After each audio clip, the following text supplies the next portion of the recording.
ಕರಾವಳಿಯಲ್ಲಿ ಹೆಚ್ಚುತ್ತಿರುವ ಲವ್ ಜಿಹಾದ್ ಬಗ್ಗೆ ಉಡುಪಿಯಲ್ಲಿ ಇಂದು ಶಾಸಕ ಬಸನಗೌಡ ಪಾಟೀಲ್ ಯತ್ನಾಳ್ ಪ್ರತಿಕ್ರಿಯೆ ನೀಡಿದ್ದಾರೆ. ಲವ್ ಜಿಹಾದ್ ಕರಾವಳಿ ಭಾಗದಲ್ಲಿ ಹೆಚ್ಚುತ್ತಿದೆ. ಮೊದಲು ಈ ಬಗ್ಗೆ ಹಿಂದೂಗಳು ಜಾಗೃತರಾಗಬೇಕು. ನಮ್ಮ ಕುಟುಂಬದ ಮಕ್ಕಳನ್ನ ನಾವೇ ಸರಿಯಾಗಿ ನೋಡಿಕೊಳ್ಳಬೇಕು. ಲವ್ ಜಿಹಾದ್ನಲ್ಲಿ ದೊಡ್ಡ ಜಾಗತಿಕ ಜಾಲವೇ ಶಾಮೀಲಾಗಿದೆ ಎಂದರು. ಬೆಂಗಳೂರಿನಲ್ಲಿ ಬ್ರಾಹ್ಮಣ ಹೆಣ್ಣು ಮಗಳನ್ನ ಮದುವೆಯಾಗಿ ಮಗು ಕೊಟ್ಟು ಮತ್ತೊಂದು ಮದುವೆಯಾದ ಪ್ರಕರಣ ಇತ್ತೀಚೆಗೆ ನಡೆದಿದೆ. ಇಂತಹ ಪ್ರಕರಣಗಳನ್ನು ಗಂಭೀರವಾಗಿ ತೆಗೆದುಕೊಳ್ಳದಿದ್ದರೆ ಅಪಾಯ ಖಂಡಿತ. ಈ ಸರ್ಕಾರ ಅಂತೂ ಏನು ಮಾಡಲ್ಲ ಎಂದ ಯತ್ನಾಳ್, 18 ವರ್ಷ ಪ್ರಾಯವಾದರೆ ಕಾನೂನಾತ್ಮಕವಾಗಿ ಏನು ಮಾಡಲು ಬರಲ್ಲ.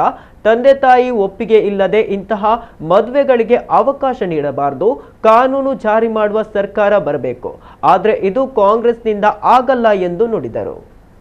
ನೋಡಿ, ಇದು ಲವ್ ಜಿಹಾದು ಇಡೀ ದೇಶಾದ್ಯಂತ, ಅದರಲ್ಲಿ ಕರಾವಳಿ ಭಾಗದಲ್ಲಿ ಭಾಳ ಒಂದು ಘಟನೆಗಳು ಆಗ್ತಾಯಿವೆ.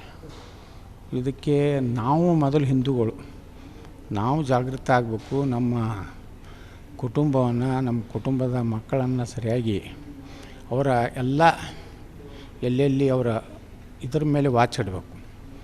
ಇಲ್ಲಾಂದರೆ ಇಲ್ಲಿ ಅದೊಂದು ದೊಡ್ಡ ಜಾಗತಿಕವಾಗಿಯೇ ಅವರು ಇದೊಂದು ಏನು ಲವ್ ಜಿಹಾದ್ ಅನ್ನೋಂಥ ಮೂಲಕ ನಮ್ಮ ಹಿಂದೂ ಹೆಣ್ಮಕ್ಕಳನ್ನ, ನಿನ್ನೆ ನೋಡ್ರಿ ಒಂದು ಯಾವುದೋ ಬೆಂಗಳೂರಿನಲ್ಲಿ ಬ್ರಾಹ್ಮಣ ಹೆಣ್ಮಗಳು ಒಂದು ಮಗುವನ್ನು ಮಾಡಿ ಈಗ ಅವ್ನು ಬಿಟ್ಟು ಮತ್ತೊಂದು ಲಗ್ನ ಆಗಿದ್ದಾನಂತೆ.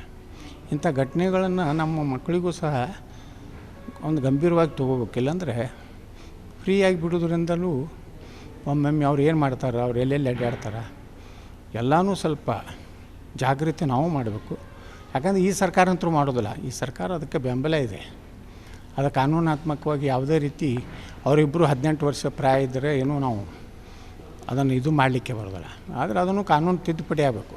ತಂದೆ ತಾಯಿ ಒಪ್ಪಿಗೆ ಇಲ್ಲಾರ್ದೇ ಯಾವುದೇ, ಈಗ ಅಸ್ಸಾಂದಲ್ಲಿ ಜಾರಿ ಮಾಡ್ತಾಯಿದ್ದಾರೆ, ಅದೇ ರೀತಿ ಕರ್ನಾಟಕದಲ್ಲಿ ಜಾರಿ ಮಾಡುವಂಥ ಸರ್ಕಾರ ಬರಬೇಕು. ಸಿದ್ದರಾಮಯ್ಯ ಕಾಂಗ್ರೆಸ್ ಕಡೆಯಿಂದ ಇವೆಲ್ಲ ಆಗದಂತೆ. ಇವರು ಲವ್ ಜಿಹಾದ್ಗೆ ಬೆಂಬಲ ಕೊಡುವಂಥ ಸರ್ಕಾರ ಇದು.